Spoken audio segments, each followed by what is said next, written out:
आपके नगर ग्राम उमराड़ी में श्री शिव महापुराण महोत्सव का आयोजन, जिसमें आज षष्ठम दिवस की कथा बड़े ही शांति एवं आनंद के साथ प्रारंभ हो चुकी है।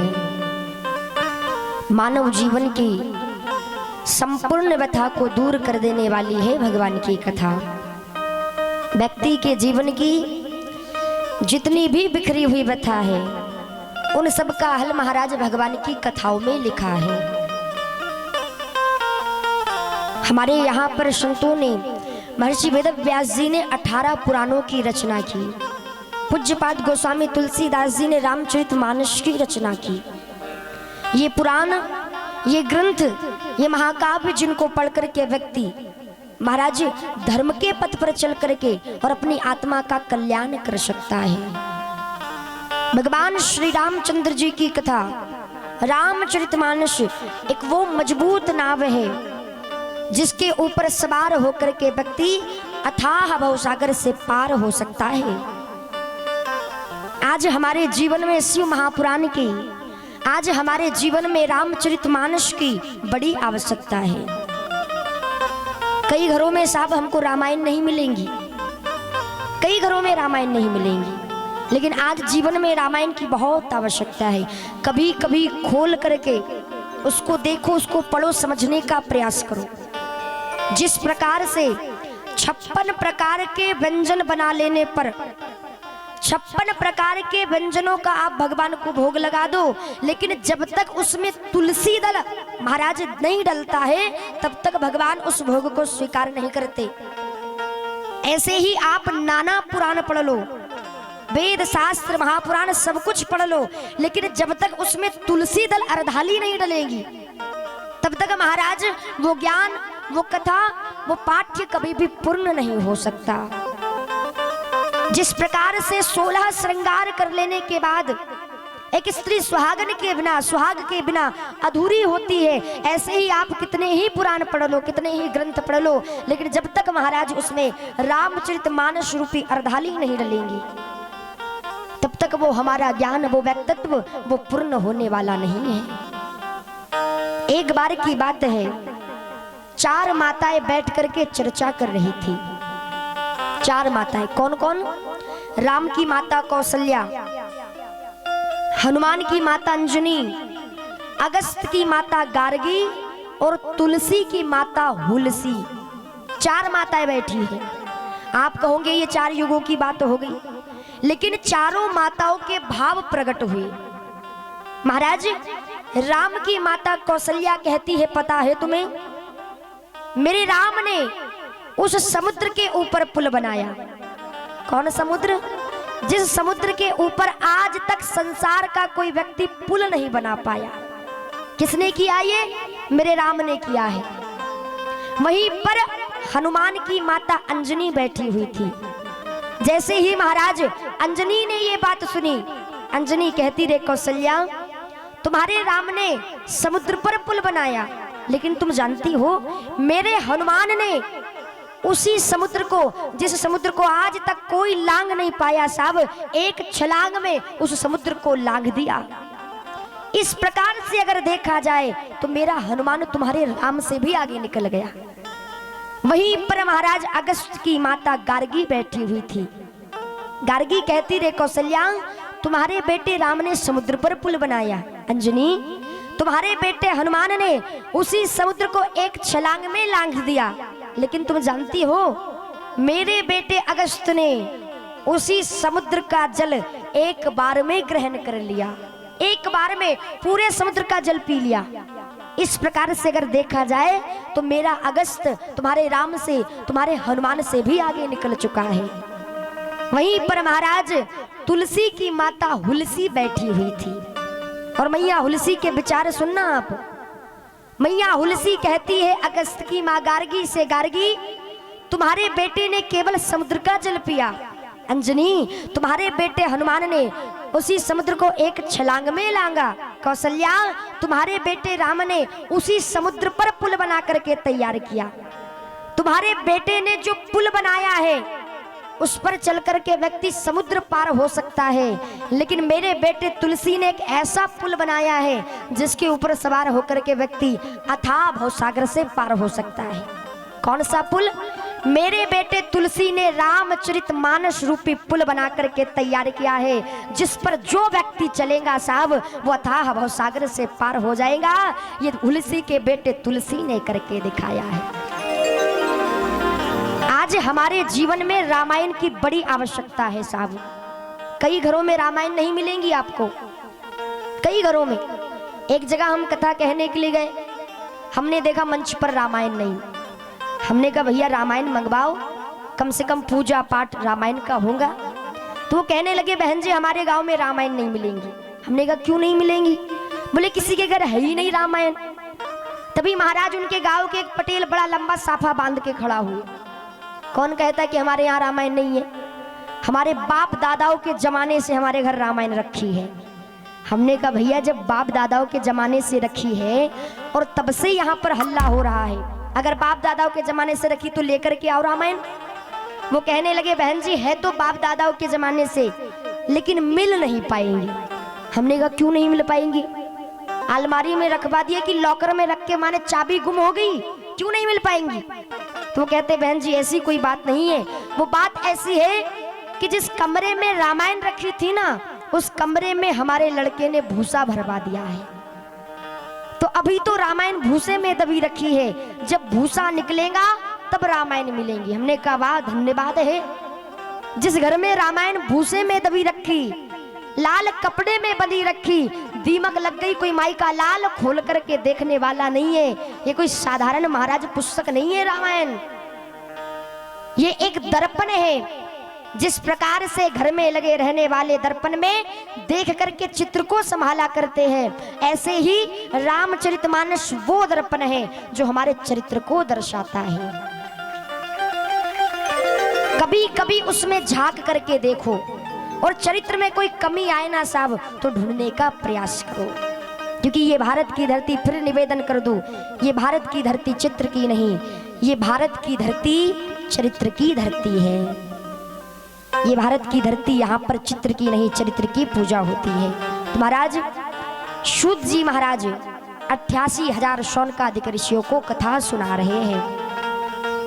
कल रात्रि के सत्र में आपने कार्तिकेय जी के प्रागट्य की कथा को श्रवण किया, और साथ ही साथ महाराज जलंधर के उद्धार की कथा को भी श्रवण किया। देखिए भगवान के अवतार लेने के बहुत से कारण हैं, लेकिन भगवान के अवतार लेने के मुख्य कारण अगर कुछ है तो वो है उनके भक्त। सो केवल भक्तन हित लागी, परम कृपालु कृणत अनुरागी। केवल अपने भक्तों का कल्याण करने के लिए वो निर्गुण निराकार प्रभु सगुण साकार बन करके आता है। महाराज ब्रह्मा जी ने सृष्टि को आगे बढ़ाना प्रारंभ किया। ब्रह्मा जी को सृष्टि की रचना का कार्य सौंपा गया। ब्रह्मा जी के पुत्र हुए, मानस पुत्र हुए दक्ष, जो सृष्टि को आगे बढ़ा रहे थे, किंतु सृष्टि आगे नहीं बढ़ पा रही थी। उसी समय महाराज वो भगवान के पास गए, अर्चना वंदना की, तो स्वयं जगदम्बा दक्ष के यहाँ पर बेटी बनकर के, सती बनकर के आई।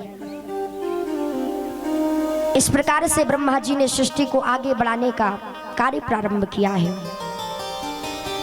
भगवान शंकर इतने दयालु, इतने कृपालु हैं साहब कि बड़ी ही सरलता पर प्रसन्न हो जाते हैं। कथा आती है उपमन्यु की। सूत जी महाराज कहते हैं 88,000 शौनकादिक ऋषियों से एक बालक हुआ जिसका नाम था उपमन्यु। महाराज वो अपनी माँ के साथ अपने मामा के यहाँ रहा करते थे, और संयोग से उनके मामा के घर पे महाराज गरीबी थी। एक दिन उपमन्यु ने चोरी से महाराज मामा के घर पे रखा दूध का पान किया। अब वो उपमन्यु को वो दूध इतना स्वादिष्ट लगा, इतना स्वादिष्ट लगा कि उपमन्यु अपनी माँ के पास जाकर के कहते, माँ मुझे और दूध पीना है, और दूध चाहिए मुझे। माँ ने समझाया, बेटा मामा के घर दूध जितना था तुमने पी लिया, अब दूध नहीं मिल सकता। लेकिन उपमन्यु जिद करने लगे, नहीं माँ मुझे दूध चाहिए। जब उपमन्यु रुदन करने लगे, उसी समय उपमन्यु की मां ने महाराज एक पात्र में पानी में आटा घोल करके और ला करके उपमन्यु को दे दिया। और मन में विचार करने लगी, हो सकता है कुछ समय के लिए उपमन्यु शांत हो जाए, समझ जाए।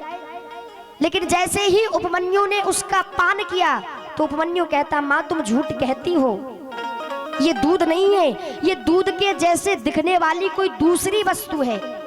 मैं दूध का स्वाद जानता हूँ माँ, ये दूध नहीं है, मुझे दूध चाहिए। उपमन्यु की माँ की आंखों में आंसू आ गए और उपमन्यु की माँ कहती, बेटा अगर तुम दूध पाना चाहते हो तो एक काम करो, जाकर के और महाराज शिव की आराधना करो। क्यों? भगवान शंकर से तुम जो भी वंदना, जो भी अर्चना, जो भी मांग करोगे भगवान प्रसन्न हो जाएंगे। जैसे ही उपमन्यु ने ये सुना, जंगल में जाकर के ईंटों से मंदिर बनाया और महाराज मिट्टी का शिवलिंग बना करके और उपमन्यु ने पूजन करना प्रारंभ किया। अब उपमन्यु के विश्वास और उपमन्यु की श्रद्धा की परीक्षा लेने के लिए भगवान आए। देखिए आज विडंबना ये है, हम भगवान की कथा तो सुनते हैं लेकिन कथा पर हमारा कितना विश्वास है।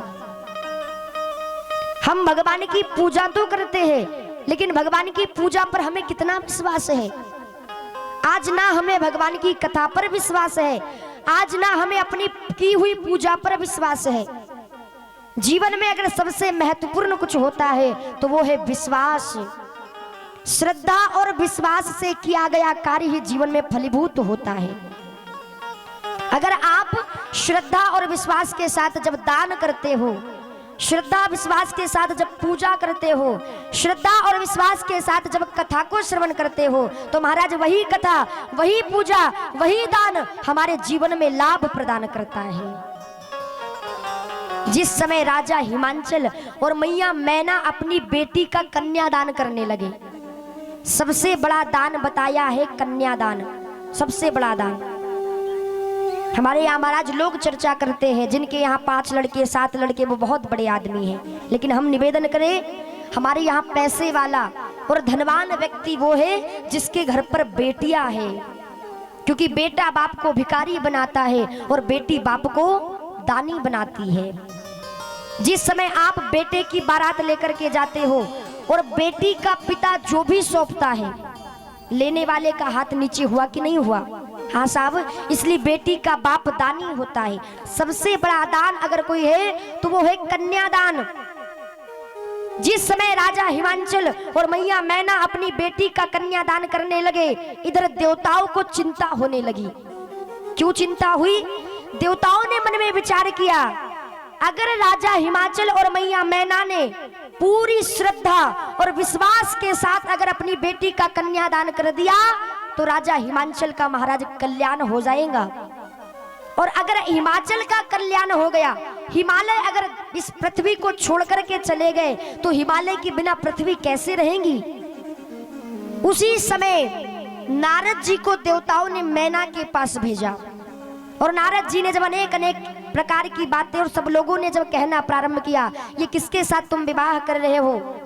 और थोड़ी सी मन में अश्रद्धा जाग गई मैया मैना और राजा हिमाचल के मन में, और वो थोड़ी सी अश्रद्धा जागने का परिणाम ये निकला कि आज भी हिमालय पृथ्वी पर है। किसी भी कार्य को आप करो साहब, उसमें विश्वास का होना बहुत आवश्यक है। हमें तो ऐसा लगता है आज का जो व्यक्ति है ना, अभी का जो व्यक्ति है इस समय का, वो सतयुग त्रेता द्वापर के राक्षसों से भी बेकार है। आप कहोगे कैसे? तो महाराज पहले के जो राक्षस होते थे ना वो वन साइडेड चलते थे। अगर वो राक्षस है तो वो मानते थे कि हाँ मैं राक्षस हूं, मैं भगवान को नहीं मानता मतलब नहीं मानता, मैं भगवान को मानता हूं मतलब मानता हूं, उनकी एक बात रहती थी। लेकिन आज का व्यक्ति महाराज सोमवार के दिन शिव जी के मंदिर जाता है, शनिवार के दिन हनुमान जी के मंदिर जाता और कहता क्या है, मैं आज नहीं पीता हूं, आज नहीं खाता हूं। क्यों? बोले आज हनुमान जी का वार है, सोमवार को भोले बाबा का वार है। तो भैया रविवार को क्या पीने खाने के लिए वार बनाया भगवान ने? विचार करना आप, मैं गलत तो नहीं कह रही हूं। आज के व्यक्ति से आप मिलो साहब तो वो कहता मैं शनिवार को नहीं पीता, मैं हाथ भी नहीं लगाता। बोले क्यों? बोले शनिवार को हनुमान का वार है। रविवार को भी हनुमान का ही वार है, रविवार को भी भगवान का ही वार है। पहले के राक्षस एक जैसे होते थे, लेकिन आज के व्यक्ति को भगवान पर भरोसा नहीं है। आज का व्यक्ति भगवान बदल लेता है।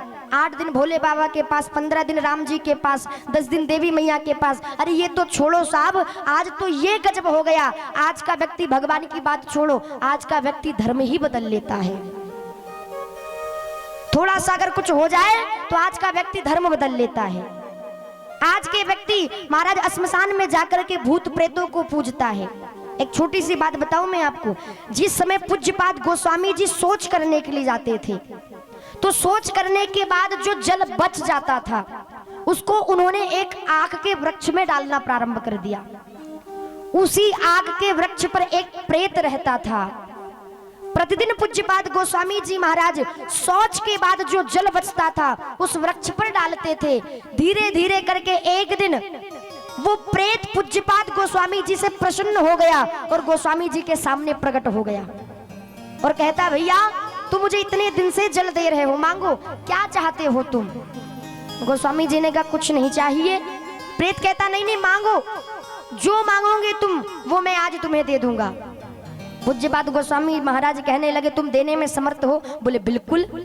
पूज्यपाद गोस्वामी जी कहते, भैया अगर तुम मुझे देना ही चाहते हो तो एक काम करो, मुझे अपने भगवान श्री राम का दर्शन करवा दो। जैसे ही प्रेत ने सुना, प्रेत कहने लगा, बाबा अगर ये सामर्थ्य मेरे अंदर होता तो मैं आज प्रेत क्यों बना रहता? हाँ, मैं स्वयं भगवान का दर्शन करके अपनी आत्मा का कल्याण कर लेता। ये सामर्थ्यता मेरे अंदर नहीं है, मैं आपको भगवान का दर्शन नहीं करा सकता। तो महाराज निवेदन ये करने जा रहे थे आपके बीच में, जो चीज हमें हमारे भगवान दे सकते हैं वो कोई और नहीं दे सकता। भगवान पर विश्वास रखो, श्रद्धा रखो। लेकिन आज का व्यक्ति थोड़ा सा कष्ट जीवन में आ जाए पूजा करने के बाद भी तो भगवान को दोष देता है, भगवान ने हमारे साथ अच्छा नहीं किया। आज का व्यक्ति भगवान बदल लेता है, धर्म बदल लेता है। अरे धन्य बनाओ साहब, हमको भगवान ने सनातनी बना करके पैदा किया, हमको हिंदू बना करके पैदा किया है। अपने धर्म पर, अपने भगवान पर, अपने इष्ट पर हमें विश्वास होना चाहिए, हमें श्रद्धा होनी चाहिए। जीवन में विपत्तियां आती है, कष्ट आते हैं। अगर आप किसी कार्य को करने के लिए जाओ और अगर जीवन में बार बार विफलता आ रही हो, बार बार महाराज कोई ना कोई विपत्ति आ रही हो, तो समझ लेना जितनी बड़ी परीक्षा उतना बड़ा काम है। जितनी बड़ी परीक्षा। अर्जुन ने कृष्ण से कहा, केशव अगर देखा जाए तो हर प्रकार से हम पांडव आपके ऊपर आश्रित हैं, लेकिन आपके होते हुए भी जितना दुख हमारे जीवन में है इतना दुख कौरवों के जीवन में नहीं है। ऐसा क्यों? तो भगवान कृष्ण कहते हैं अर्जुन से, भैया यही मेरी भक्ति का पहला नियम है। बोले क्या? बोले जिसके ऊपर मैं विशेष कृपा करता हूँ उसको पहले आपत्ति से, उसको पहले विपत्ति से घेर करके और उसकी परीक्षा लेता हूँ, उसके विश्वास की, उसकी श्रद्धा की परीक्षा लेता हूँ महाराज कि वो मेरी भक्ति के योग्य है अथवा नहीं है। देखिए साहब, एक है भक्ति और एक है मुक्ति। मुक्ति मिल जाए ये सरल बात है, भगवान मुक्ति प्रदान सरलता से कर देते हैं, लेकिन भगवान को भक्ति प्रदान करने से पहले भी विचार करना पड़ता है। मुक्ति दे दी मतलब झंझट छुट्टी, कल्याण हो गया। लेकिन अगर भगवान किसी को भक्ति देता है तो फिर भगवान को 24 घंटे उसके साथ रहना पड़ता है। इसलिए भगवान भक्ति भी हर किसी को प्रदान नहीं करते, पहले परीक्षा लेते हैं श्रद्धा और विश्वास की। आज भगवान शंकर उपमन्यु की परीक्षा लेने के लिए आए। देखूं मैं इस बालक का विश्वास पक्का है अथवा नहीं है भगवान के प्रति। कैसे आए? देवराज इंद्र का स्वरूप बनाया भोले बाबा ने और नंदी को बनाया ऐरावत हाथी और बैठ करके आए उपमन्यु के पास और आकर के कहने लगे, रे बेटा ये तुम किसकी पूजा कर रहे हो, किसकी आराधना कर रहे हो तुम? उस शिव की जिसके ना परिवार का पता है, न कुल खानदान का, न जिसके घर मकान का पता है। अरे दिन रात जो श्मशान में डटा रहता है, जिसके खुद के पास कुछ नहीं है, भला वो तुम्हें क्या देगा? एक काम करो, तुम शिव का पूजन छोड़ करके मेरा पूजन करना प्रारंभ कर दो। तुम जानते हो मैं देवराज इंद्र हूं, मैं देवताओं का राजा हूं। जो तुम चाहोगे वो मैं तुम्हें दे दूंगा, जो मांगोगे ना वो मैं तुम्हें दे दूंगा। छोड़ दो शिव की आराधना। उपमन्यु मन में विचार करने लगा कि ये आकर के हमारी पूजा में विघ्न उत्पन्न कर रहा है। उपमन्यु कहता है, देखो अगर आप पहले आए होते, मेरी माँ के कहने के पहले अगर मुझे आपके बारे में पता होता तो शायद है कि मैं आपकी बातों को मान भी लेता। लेकिन मेरी माँ ने कहा है कि शिव के जैसा, भगवान भोलेनाथ के जैसा इस संसार में कोई कृपालु और कोई दयालु नहीं हो सकता। और महाराज मैं अपना उपासक, मैं अपना इष्ट भोले बाबा को मान चुका हूँ। किसी भी स्थिति में मैं शिव की पूजा छोड़ करके तुम्हारी पूजा नहीं करूंगा, किसी भी स्थिति में नहीं। महाराज आज इंद्र ने, जो भगवान इंद्र का स्वरूप बना करके आए हैं, उन्होंने भगवान शंकर की बुराई करना प्रारंभ कर दिया। अब दर्शन करना आप, आज के व्यक्ति को अपने माता पिता की निंदा, अपने गुरु की निंदा, अपने धर्म की निंदा सुनने में बड़ा आनंद आता है। लेकिन शास्त्रों में ऐसा वर्णन आया है, कभी भी अपने जीवन में अपने गुरु की निंदा, अपने धर्म, अपने देश, अपने राष्ट्र की निंदा, अपने माता पिता की निंदा ना तो करनी चाहिए और ना ही सुननी चाहिए। केवल सुनने मात्र से ब्रह्म हत्या के बराबर पाप लगेगा, केवल सुनने से। और जहां पर धर्म की निंदा होती है साहब, जहां पर साधु संतों को लांछन लगाए जाते हैं, वहां पर आज के युवा मोबाइल लेकर के वीडियो बनाते हैं। विचार करना आप। लेकिन शास्त्रों में वर्जित बताया है, अगर आप अपने गुरु की, अपने धर्म, अपने देश, अपने राष्ट्र की निंदा सुनते हो तो सुनने मात्र से, करना तो बहुत दूर की बात है, केवल सुन लेने से महाराज आपको ब्रह्म हत्या के बराबर पाप लगेगा। कभी नहीं सुननी चाहिए।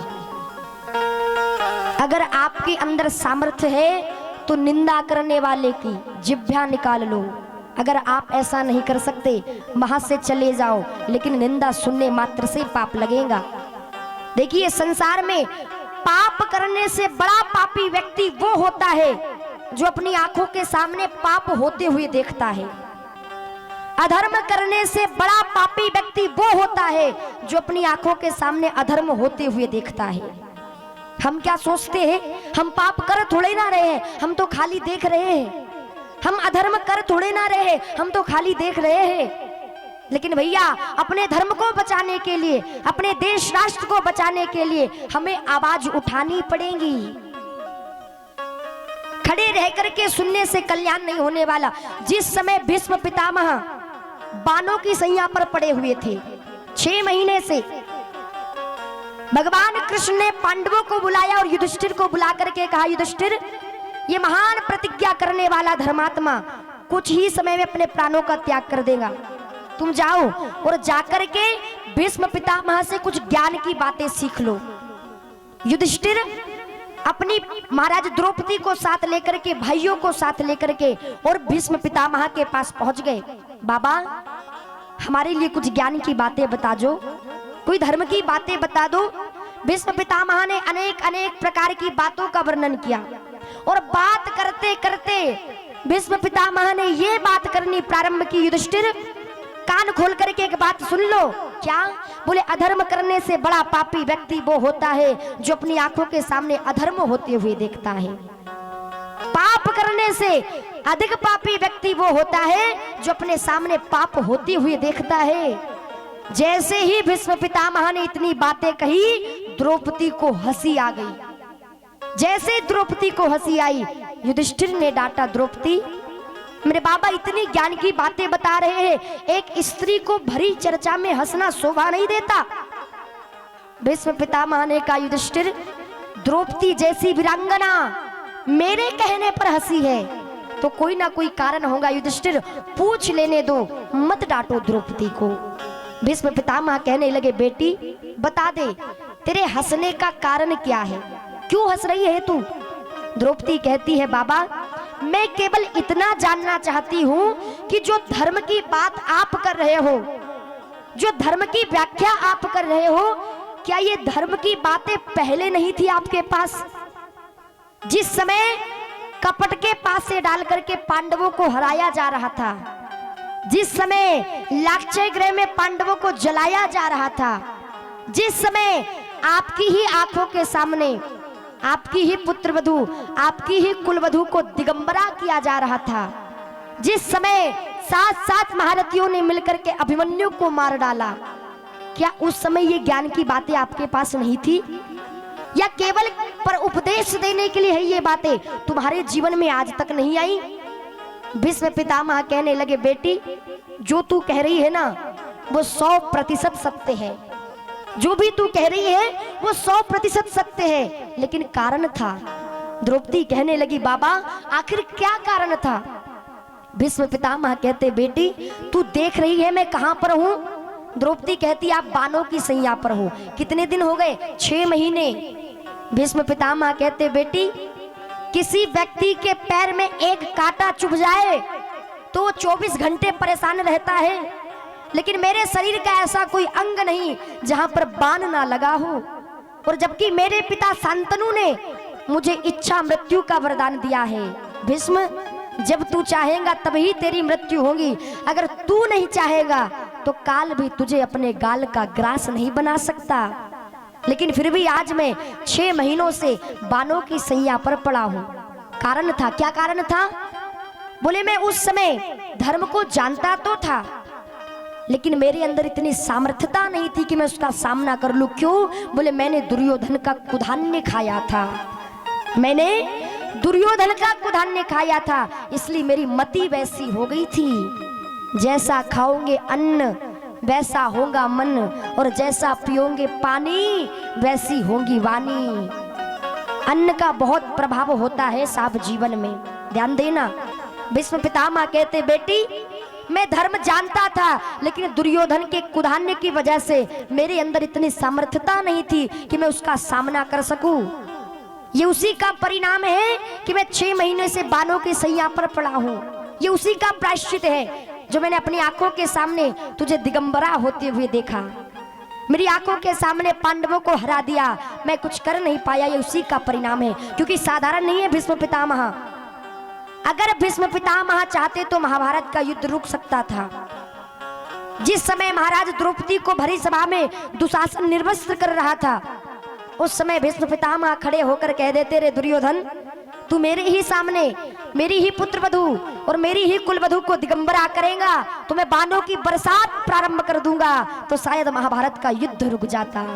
क्योंकि भीष्म पितामह गंगा की धारा को रोक देने वाले भीष्म पितामह, महाराज सूर्य की गति को रोक देने वाले भीष्म पितामह कोई साधारण नहीं है। जैसा आप अन्न खाते हो ना साहब, वैसा ही आपका मन हो जाता है, और जैसा आप पानी पीते हो वैसी ही आपकी वाणी हो जाती है। और यही बात जिस समय हनुमान जी महाराज ने लंका में प्रवेश किया, तो लंका के द्वार पर एक सुरक्षा मंत्री है जिसका नाम है लंकिनी। जैसे ही महाराज लंकिनी ने देखा, ललकार करके कहने लगी, अरे जानते नहीं हो तुम, मैं लंका में प्रवेश करने वाले चोरों का भक्षण करती हूँ, और तुम कहाँ जा रहे हो बिना आज्ञा के, बिना अनुमति के? हनुमान जी कहते, ये बात तो सही कह रही है, इसकी जो दृष्टि है ना ये बहुत अच्छी है, लेकिन यहाँ की थोड़ी पढ़ाई लिखाई गड़बड़ है। ये लंकिनी कह रही कि मैं लंका में प्रवेश करने वाले चोरों का भक्षण करती हूँ। अगर ये चोरों का भक्षण करती होती तो सबसे बड़ा चोर इसकी लंका में बैठा है, जो मेरी मैया सीता को चुरा करके लाया है। आज तक उसको तो नहीं खाया इसने, और मैं चोर का पता लगाने वाला साहूकार, मुझको ये चोर समझ रही है। यहाँ की पढ़ाई लिखाई थोड़ी गड़बड़ है, ऑपरेशन करना पड़ेगा। और जिनका ऐसा दिमाग खराब होना साहब, जो भक्तों के अंदर काम क्रोध का दर्शन करे, हनुमान जी महाराज उनका बिना चीरा फाड़ी के ऑपरेशन कर देते हैं। मुट्ठी का एक, जैसे ही लंकनी पर एक मुट्ठी का मारी, लंकनी धड़ाम से नीचे गिर गई, रक्त बहने लगा। और जब लंकनी उठ करके खड़ी हुई तो लंकनी ने आदेश दे दिया, प्रविशि नगर कीजिए सब काजा, हृदय राख कौशलपुर राजा। हनुमान जी ने कहा, एक बात बताओ लंकनी, थोड़ी देर पहले मैं तुम्हें चोर दिखाई दे रहा था, लेकिन अब तुम कह रही प्रविशि नगर कीजिए सब काजा, ऐसा क्यों? लंकनी कहती, हनुमान जी मैंने रावण का कुधान्य खाया था, इसलिए मेरी मति बिगड़ गई थी। अब आपने ऑपरेशन कर दिया, खराब खून बह गया, अच्छा खून दौड़ रहा है, मुझे अच्छा दिखाई दे रहा है। तो महाराज अन्न का बड़ा प्रभाव होता है जीवन में। हमारे बीच में अतिथियों का आगमन हुआ है। एक बार सभी लोग जोरदार ताली बजा करके उनका सम्मान करेंगे।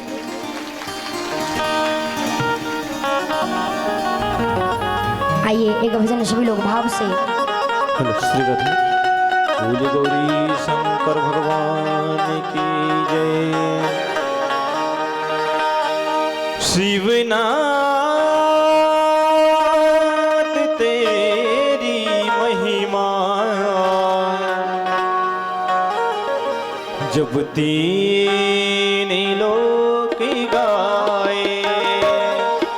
शिवनाथ तेरी महिमा जब तीन लोक गाए। शिवनाथ तेरी महिमा जब तीन लोक गाए। जब तीन लोक गाए। नाचे धरा गगन को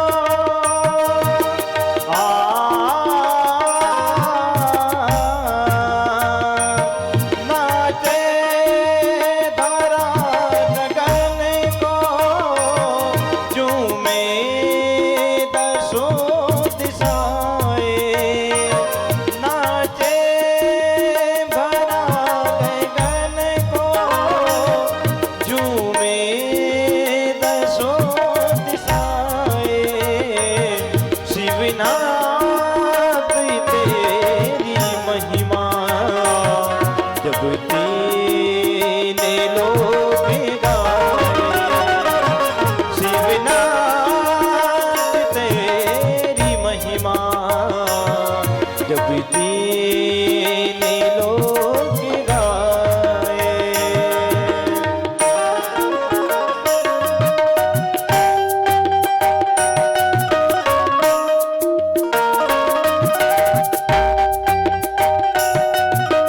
जय हो।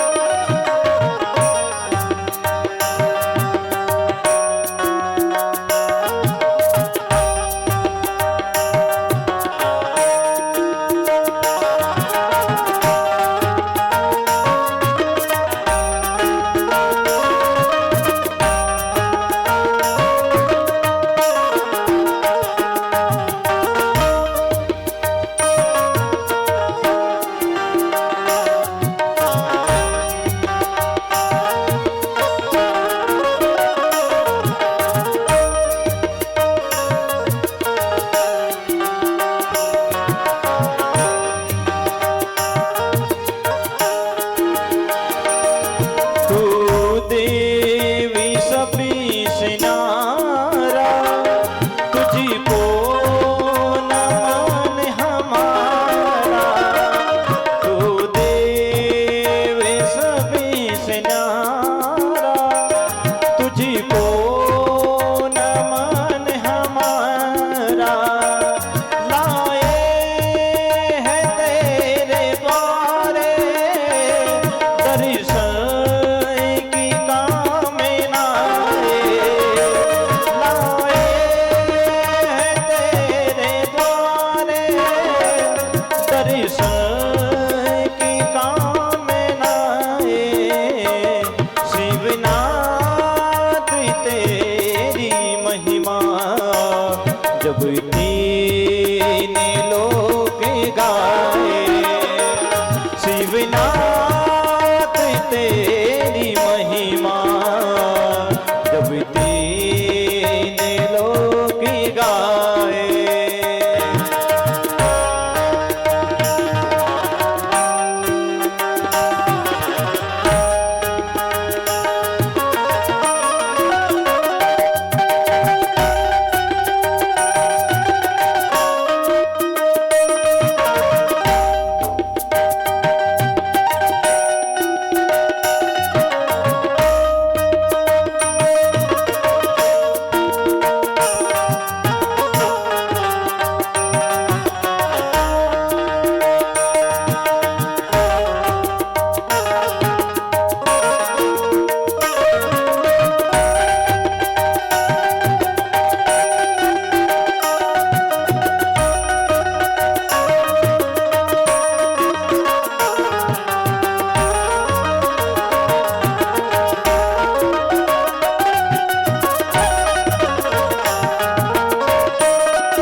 मस्तक पे चंद्र आधा है रूप तेरा साना। मस्तक पे चंद्र आधा है रूप तेरा साना। आई है गंगाधारा लेकर तेरी जटाएं। ओ आई है गंगाधारा लेकर तेरी जटाएं।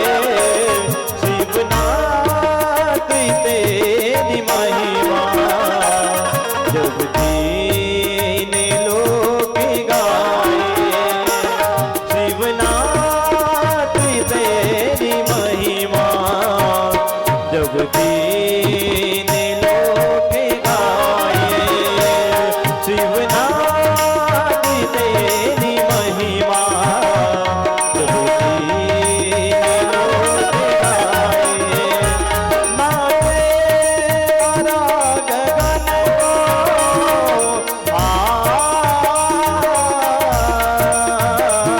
नाचे भरा गगन को झूमे दसों दिशाएं।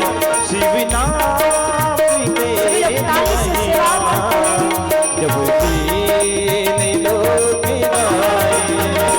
शिवनाथ तेरी महिमा जब दीन लोग गाए।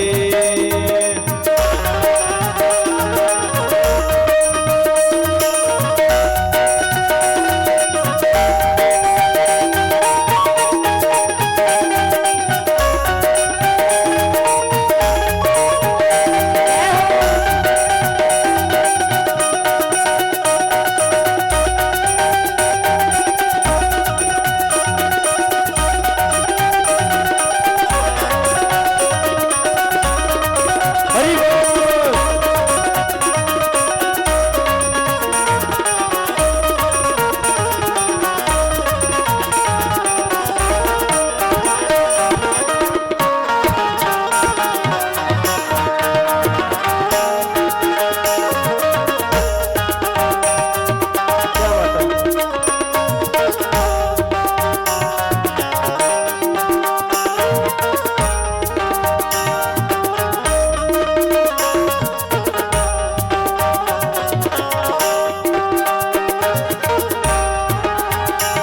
है प्रेमी की सुधा भी है रूप चंद्रिका भी।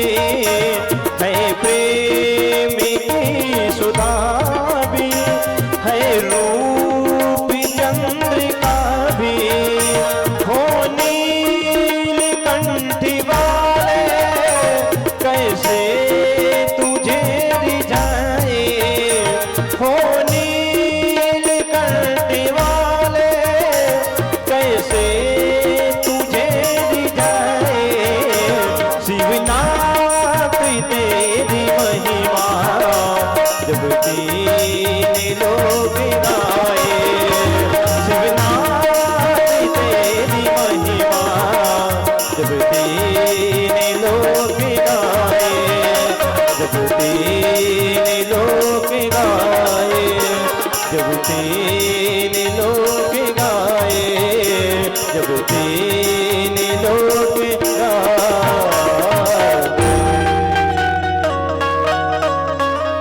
बोलिए गौरी शंकर भगवान की। जय हो। तो महाराज सूत जी महाराज वहीं आ जाओ। उपमन्यु जैसे ही भगवान शंकर पहुंचे उपमन्यु के पास इंद्र का रूप बना करके परीक्षा लेने के लिए आए हैं श्रद्धा और विश्वास की। आखिर देखो इसका कितना विश्वास है भगवान के प्रति। और महाराज जब इंद्र ने भगवान शंकर की बुराई करना प्रारंभ किया तो उपमन्यु कहता है कि इस शरीर ने, इन कानों ने आज अपने ही प्रभु की निंदा को श्रवण कर लिया। अब मैं इस शरीर से भगवान की आराधना नहीं कर सकता। मैं खुद को समाप्त कर दूंगा, लेकिन उसके पहले तुम्हें समाप्त करूंगा। क्यों? क्योंकि तुमने मेरे आराध्य की, तुमने मेरे भगवान की निंदा की है। और उसी समय महाराज उपमन्यु ने राख उठा करके मंत्र से अभिमंत्रित करके जैसे ही भगवान के ऊपर छोड़ी। अगर सच में इंद्र होते ना साहब, तो आज उपमन्यु के द्वारा वो छोड़ी हुई राख से उन्हें कोई बचा नहीं सकता था। लेकिन वो तो भगवान थे, भोलेनाथ। नंदी महाराज ने ही उसे ग्रहण कर लिया। भगवान अपने स्वरूप में आए। इतना विश्वास अगर व्यक्ति को अपने आप पर, इतना विश्वास अगर व्यक्ति को अपने धर्म पर, इतना ही विश्वास अगर व्यक्ति को अपने भगवान पर होने लग जाए, तो कोई की हिम्मत नहीं साहब जो हमारे धर्म का बाल बाका कर सके या हमारे धर्म के बारे में अपशब्द कह सके। लेकिन उसके लिए पहले हमें स्वयं को अपने भगवान पर, हमें अपने धर्म पर, हमें अपने राष्ट्र, हमें अपने देश और हमें अपने गुरु पर विश्वास होना चाहिए। अटूट विश्वास करो, क्योंकि जीवन में श्रद्धा और विश्वास का होना बहुत आवश्यक है। और श्रद्धा और विश्वास ही हमारे जीवन में फलीभूत होता है। विश्वास करो भगवान के ऊपर। आज विडंबना ये है, आज किसी को किसी के ऊपर विश्वास नहीं।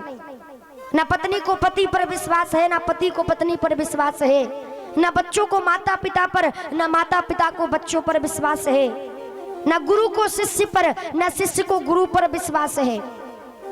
परिणाम भयंकर निकलता है साहब फिर। इसलिए सबसे पहले विश्वास और श्रद्धा को जगाओ। आज जब भगवान प्रकट हुए, उपमन्यु ने भगवान के चरणों में प्रणाम किया। अब तपस्या किसके लिए की थी? इतना पूजन पाठ, इतना भजन उपमन्यु ने किसके लिए किया? एक गिलास दूध के लिए। लेकिन जैसे ही भगवान प्रकट हुए तो भगवान ने केवल एक गिलास दूध नहीं, बल्कि दूध के जो सागर है, मधु कहे तो शहद के जो सागर है, उन सागरों का राजा उपमन्यु को बना दिया। विचार करना आप, एक गिलास दूध के लिए जिस उपमन्यु ने इतनी तपस्या की, इतना भजन किया, जब भगवान उस पर प्रसन्न हुए तो केवल एक गिलास दूध नहीं, जो दूध के सागर, जो मधु शहद के सागर है साहब, उन सागरों का उपमन्यु को राजा बना दिया। बोलिए शंकर भगवान की जय हो। इस प्रकार से सूत जी महाराज कहते हैं, भगवान शंकर बड़े भंडारी है साहब। जो सच्चे मन से, निर्मल भाव से जो भगवान की आराधना करे, जो भगवान शिव की पूजा करे, भगवान सरलता से ही उस पर प्रसन्न हो जाते हैं। सबसे पहले भगवान को प्रसन्न करने के लिए अपने आप को कहे तो अपने मन को पवित्र करना पड़ेगा। और साहब, जो व्यक्ति का मन पवित्र है ना, आपने देखा होगा वो व्यक्ति ज्यादा प्रसन्न रहता है। भले ही उसके पास कुछ ना हो, धन जमीन जायदाद, पैसा रुपया, गाड़ी मोटर कार ना भी हो, लेकिन अगर उसका मन पवित्र है तो कुछ ना होते हुए भी वो प्रसन्न रहता है। और कोई ऐसा व्यक्ति जिसके पास पैसा तो बहुत है, धन भी बहुत है, लेकिन महाराज अगर उसका मन पवित्र नहीं है तो किसी ना किसी कारण से वो परेशान रहता है, कोई ना कोई कारण से।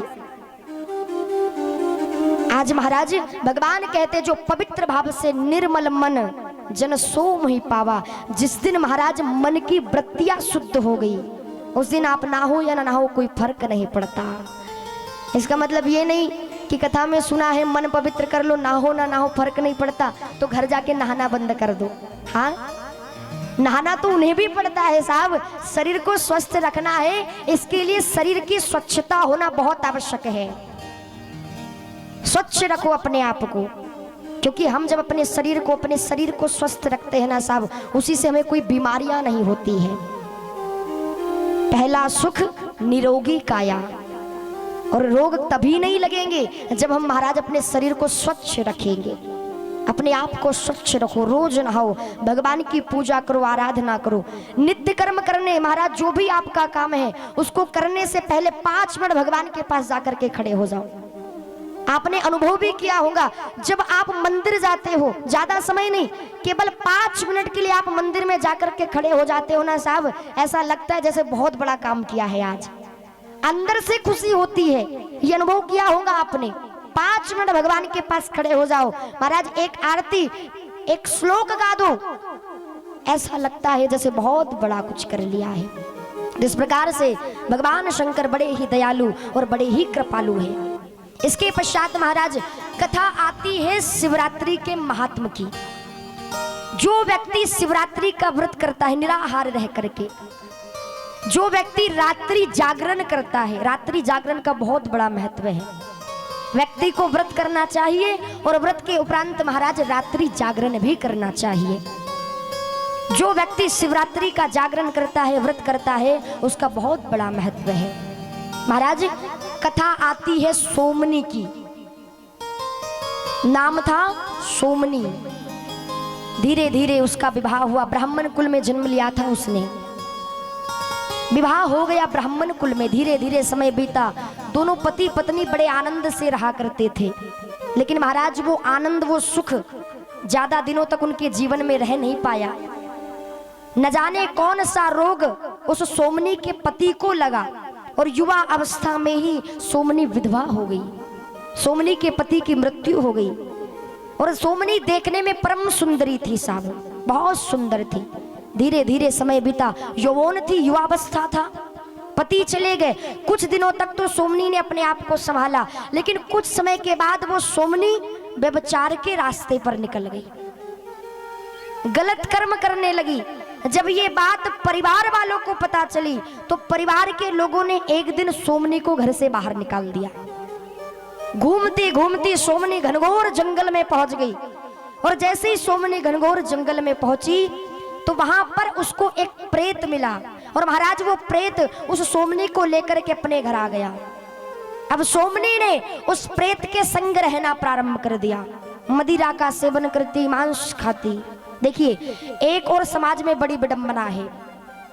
आज का व्यक्ति बलिदान के नाम पर जीवों की हत्या करता है और सबसे ज्यादा बलि दी जाती है देवी मैया को, सबसे ज्यादा। आप विचार करना, जैसे उस माँ ने, जैसे उस परमात्मा ने हमें बनाया, ऐसे ही उन्होंने 84 लाख योनि में जीव को बनाया है। जैसे उन्हें हम प्रिय है, ऐसे ही उनको 84 लाख में जन्म लेने वाले हर जीव जंतु, कीड़े मकोड़े, कीट पतंगे, सब उनको प्रिय है। एक माँ के सामने आप उनकी ही किसी संतान को मार दो, क्या वो माँ प्रसन्न होंगी? विचार करना आप। सबसे बड़ा पाप है, महापाप है जीवों की हत्या करना। बलिदान का मतलब जीवों का शोषण करना नहीं होता है साहब। बलिदान का मतलब हम क्या सोचते हैं, बकरे को काटना, मुर्गे की बलि देना, उसका नाम बलिदान है? बिल्कुल नहीं। शास्त्रों में बात कुछ और बताई गई, लेकिन व्यक्ति ने उसको समझा कुछ और, जाना कुछ और अपने मन से ही कार्य करने लगा।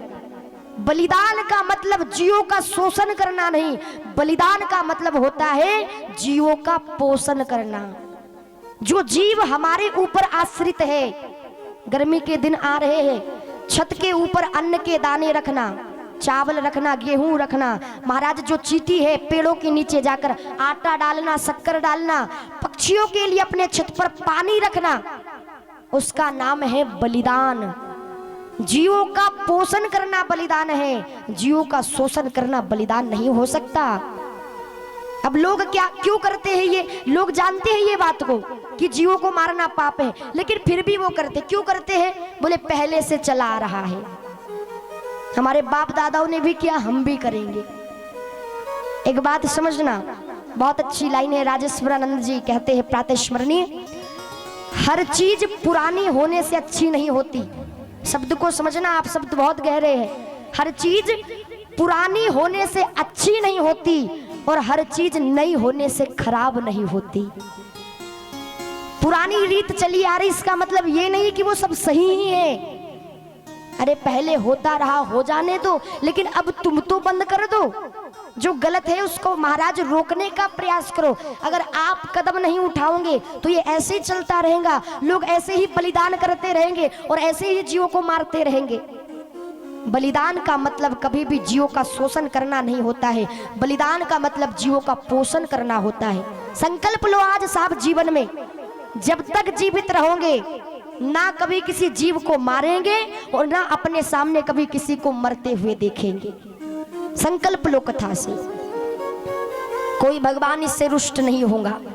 अब ये मत सोचना कि ये रीत चली आ रही, अगर हमने बंद कर दिया, भगवान हमारे ऊपर महाराज, भगवान ने क्रोध कर दिया तो कभी नहीं करेंगे। जीवन दान देना महादान होता है। तो निवेदन ये करने जा रहे थे, उस सोमनी ने प्रेत के संग ही रहना प्रारंभ कर दिया और महाराज मांस मदिरा का सेवन करना प्रारंभ कर दिया।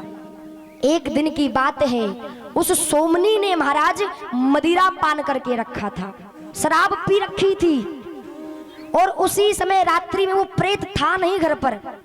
उस सोमनी को बड़ी जोरों से भूख लगी, रात्रि हो रही थी, अंधेला हो रखा था, उसको कुछ दिखाई नहीं दे रहा था। और महाराज उस सोमनी के घर पे बकरियां पाल करके रखी थी, गाय पाल करके रखी थी। सोमनी ने मन में विचार किया कि आज मैं महाराज एक बकरे को काट करके उसको बना करके खाऊंगी। क्या किया, खड़ग उठाई, खड़ग मीन्स तलवार, और लेकर के गई। अंधेला था, अंधकार होने के कारण सोमनी को समझ में नहीं आया और महाराज सोमनी ने बकरा समझ करके एक गाय के बछड़े के सिर को काट दिया। जैसे ही गाय के बछड़े को सिर को काटा, लेकर के जाने लगी, उसी समय जोरों से बिजली हुई और जैसे ही बिजली हुई तो वो प्रकाश उस गाय के बछड़े पर पड़ा। और जैसे ही सोमनी ने गाय के बछड़े को देखा, महाराज उस सोमनी के मुख से 3 बार शिव शिव शिव निकल गया। 3 बार शिव शिव शिव। उसने मुख से शिव शिव बोला जरूर, लेकिन उसके बाद भी उसके मन में दया नहीं आई और महाराज उस सोमनी ने उस गाय के बछड़े को पका करके और उस गाय के बछड़े को खा गई। आज हजारों की संख्या में गौ तस्करी होती है, आज हजारों की संख्या में गाय को काटा जाता है। हम क्या सोचते हैं, हमें क्या करना पड़ता? कभी विचार किया है आपने कि गौ माता के साथ कितना बुरा व्यवहार करते हैं वो दुष्ट कसाई? गौ माता को ले जाया जाता है, 4-6 दिनों तक बूचर खाने में उन्हें भूखा रखा जाता है। उसके बाद उस गौ माता के शरीर पर खौलता हुआ गर्म पानी डाला जाता है, जिससे कि उसके शरीर का चमड़ा निकल सके। यहां पर भी पेट नहीं भरा दुष्ट कसाई का। महाराज उस गाय के गर्दन पर चाकू रख करके एक एक बूंद रक्त गाय के शरीर से निकाला जाता है और उसके बाद उस गाय के मांस का निर्यात किया जाता है। हजारों लाखों की संख्या में आज गौ तस्करी होती है।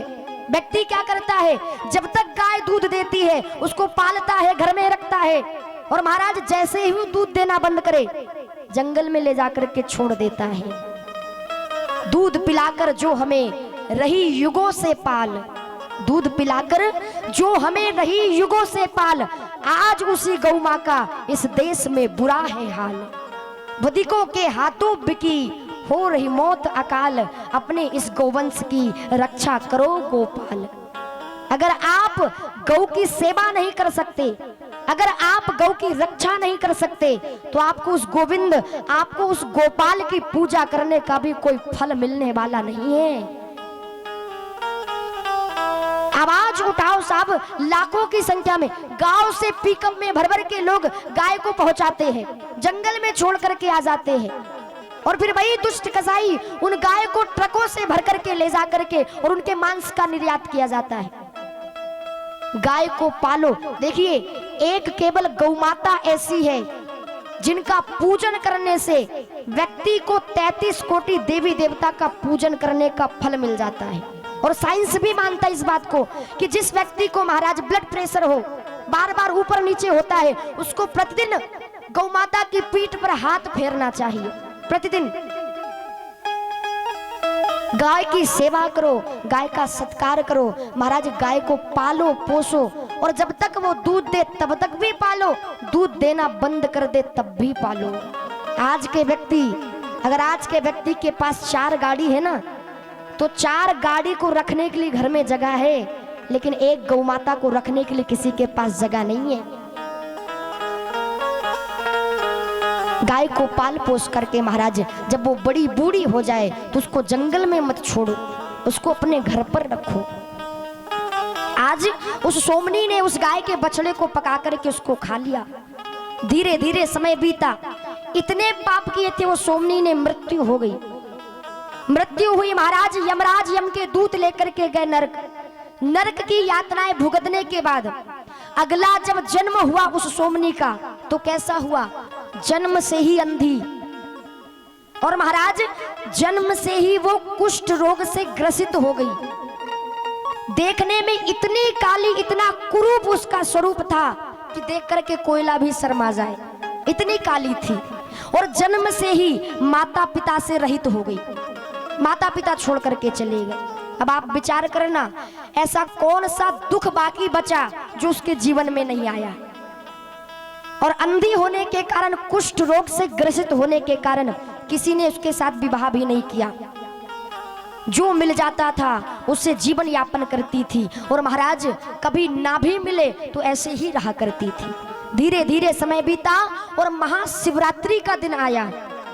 उस सोमनी को पता चला कि सारे क्षेत्र के लोग गोकर्ण तीर्थ में पहुंच रहे हैं। तो सोमनी ने मन में विचार किया, एक काम करती हूँ, मैं भी गोकर्ण क्षेत्र चली जाती हूँ, क्योंकि जब वहां पर साधु संत आएंगे तो कुछ ना कुछ दान करेंगे, और अगर वो कुछ दान करेंगे और वहां पे कुछ मिल जाएगा तो कम से कम 2-4 दिन तो जिंदगी के अच्छे से गुजरेंगे।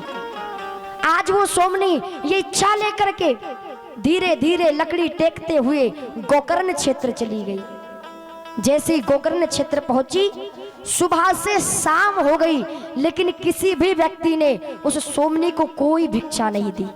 शाम हो गई, सारे लोग लौट करके जाने लगे। तभी एक व्यक्ति आया, एक साधु आया, और महाराज उसने उस सोमनी के कटोरे में बेलपत्र डाल दी। जैसे ही बेलपत्र डाली, सोमनी मन में विचार करती है जरूर कोई खाने की वस्तु होगी। झट महाराज कटोरे में हाथ डाला, लेकिन जैसे ही हाथ डाला तो उसे क्या लगा कि ये तो पत्ता है। गुस्सा आया, बड़ा क्रोध आया, और उसने उस पत्ते को, उस बेलपत्र को फेंक दिया। जैसे ही उसको हाथ से फेंका, वो उड़ता हुआ जाकर के एक शिवलिंग पर गिर गया। सारी रात भूख से, अब भूख लगी थी तो नींद भी नहीं आई उसको। सारी रात महाराज वो भूख से बिलखती रही, तड़पती रही, और उसी बीच सोमनी की मृत्यु हो गई। जैसी मृत्यु हुई तो महाराज उसे भगवान शिव के गण, भगवान शंकर के पास लेकर के गए।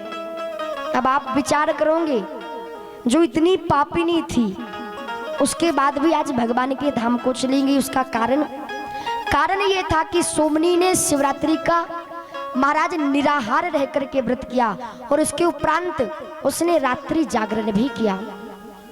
अब कई बार लोग चर्चा करते हैं कि व्यक्ति बिना किसी पुण्य के तीर्थ क्षेत्र नहीं जा सकता। फिर वो सोमनी ने ऐसा कौन सा पुण्य किया था कि वो गोकर्ण क्षेत्र चली गई? तो इसके पूर्व जन्म में जब उसने बछड़े का सिर काटा था तो उसके मुख से 3 बार शिव शिव शिव निकल गया था। उसी शिव नाम का प्रभाव ये निकला महाराज कि वो सोमनी अगले जन्म में उस नाम के प्रभाव से गोकर्ण क्षेत्र चली गई। तो इतना बड़ा प्रभाव है महाशिवरात्रि के व्रत को करने का। नाम की बहुत बड़ी महिमा है। जैसे जहर का काम है मारने का, आप जानबूझ के पियो या अनजाने में पियो, लेकिन वो जहर मारता है, गारंटी है उसकी। ऐसे ही भगवान के नाम का काम है तारने का। आप जानबूझ के लो चाहे अनजाने में लो, लेकिन भगवान का नाम तार देता है, ये उसकी गारंटी है। महाराज राम ने केवल अहिल्या का उद्धार किया, लेकिन भगवान के नाम ने न जाने कितने खलों का उद्धार किया है। इसलिए भगवान का नाम लेते रहना चाहिए। आइए एक भजन सभी लोग भाव से ताली से सेवा करते हुए गाएंगे, कोई भी कंजूसी नहीं करेगा। और देखिए साहब, ताली बजाने के बहुत से फायदे हैं। जब हम ताली बजाते हैं ना तो हमें नींद नहीं आती है, क्योंकि वैसे ही गर्मी का समय है, आलस्य के दिन है। तो सभी लोग भाव से ताली से सेवा करते हुए गाएंगे, बोलिए गौरी शंकर भगवान की जय हो तेरा दर तो हकीकत में हो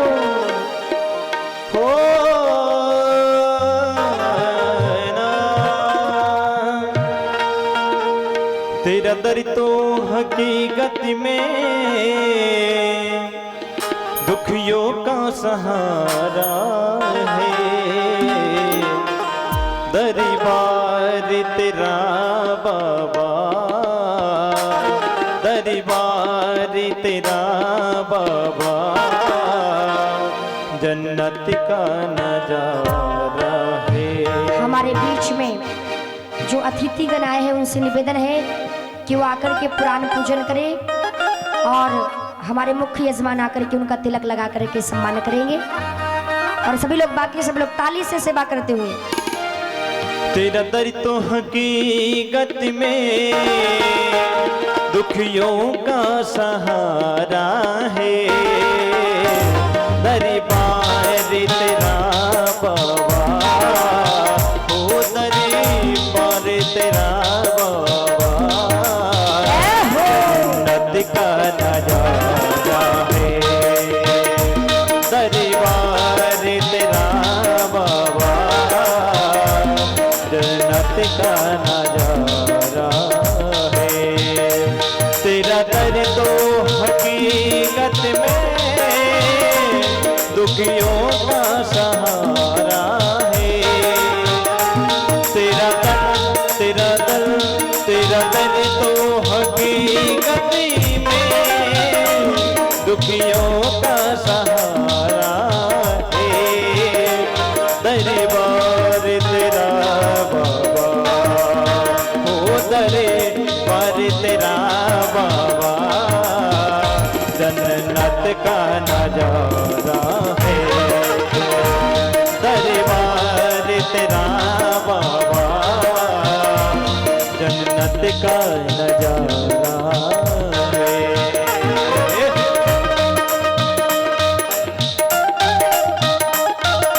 हर हर महादेव।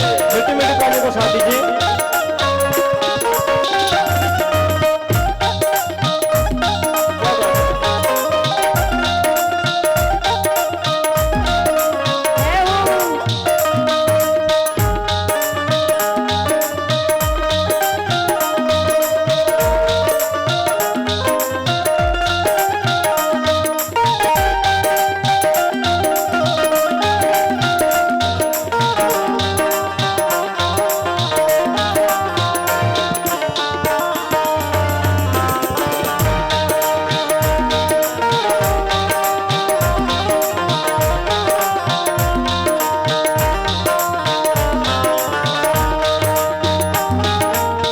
हमारे बीच में सीओ मैडम का आगमन हुआ है, उनके साथी गणों का आगमन एक बार सभी लोग पीछे तक सभी लोग जोरदार ताली बजा कर उनका सम्मान करेंगे। अतिथि देवो भवा कहती है भारत की धरा। सभी लोग एक बार पुनः ताली से सेवा करके सम्मान करेंगे।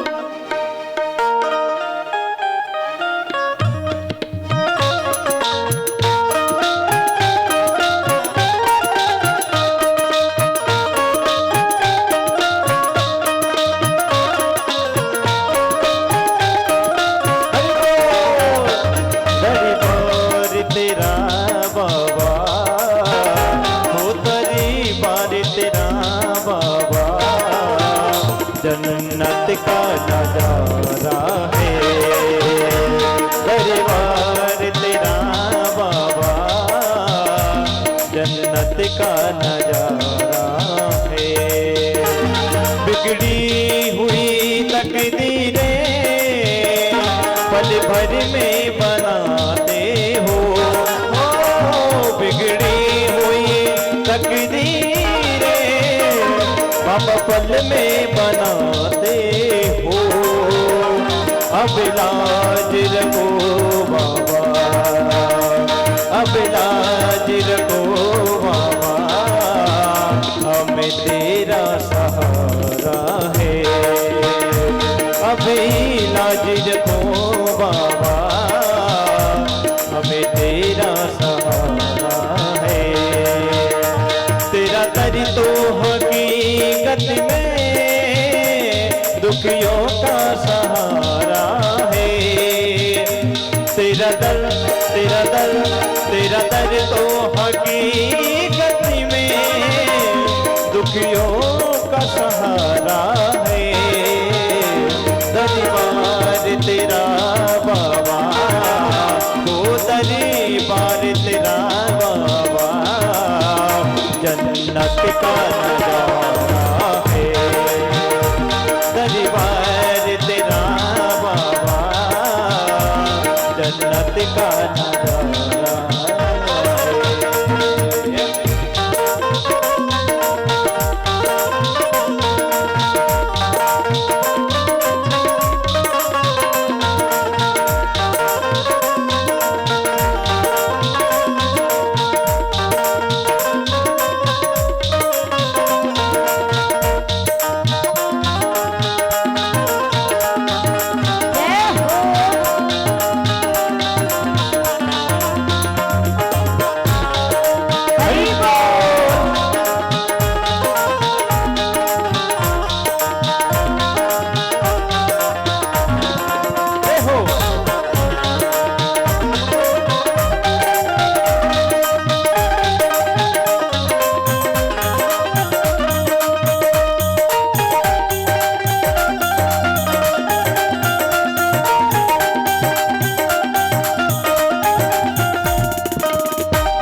और दूर किनारा है, टूटी हुई कश्ती है और दूर किनारा है। अब पार करो नैया, हो अभी पार करो नैया, भक्तों ने पुकारा है।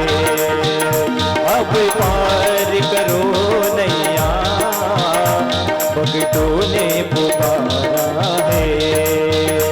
तेरा दर तो हकीकत में दुखियों का सहारा है। तेरा दर तो हकीकत में दुखियों का सहारा है। दरबार तेरा बाबा, हो दरबार तेरा बाबा, जन्नत का नजारा है। दरबार तेरा बाबा, जन्नत का नजारा है।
जिसने भी पुकारा है दौड़े चले आते हो। जिसने भी पुकारा है दौड़े चले आते हो। तेरे दर के ही टुकड़ों पर, हो तेरे दर के ही टुकड़ों पर हम सबका गुजारा है। तेरे दर के ही टुकड़ों पर हम सबका गुजारा है। तेरा दर तो हकीकत में दुखियों का सहारा है। ओ तेरा दर तो हकीकत में दुखियों का सहारा है। हो दरबार दरबार तेरा बाबा, हो दरबार तेरा बाबा, जन्नत का नजारा है। दरबार तेरा बाबा, जन्नत का नजारा है।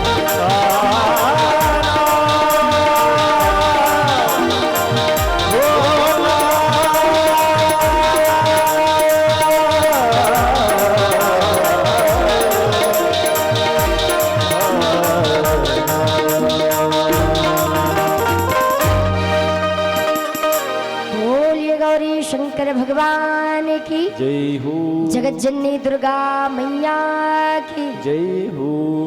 तो महाराज श्री सूत जी महाराज कहते हैं 88,000 शौनकादिक ऋषियों से मुनिवर, जो सोमनी ने जिसके मुख से गलती से शिव शिव शिव निकल गया था, उसका परिणाम ये निकला, उसका पुण्य इतना बड़ा निकला कि आज वो सोमनी अगले जन्म में महाराज उस शिव नाम के प्रभाव से गोकर्ण क्षेत्र चली गई। तो व्यक्ति के जब कई कई जन्मों के पुण्यों का उदय होता है, जब जीवन में माता पिता की कृपा होती है, जब जीवन में पितृ पूर्वजों का आशीर्वाद होता है, तब महाराज वो भगवान की कथा को सुन पाता है, तभी वो तीर्थ में जा सकता है, तभी वो दान कर सकता है। इसलिए व्यक्ति को जब भी मौका मिले, जब भी ये अवसर मिले, इसे अपने हाथों से जाने ना दो।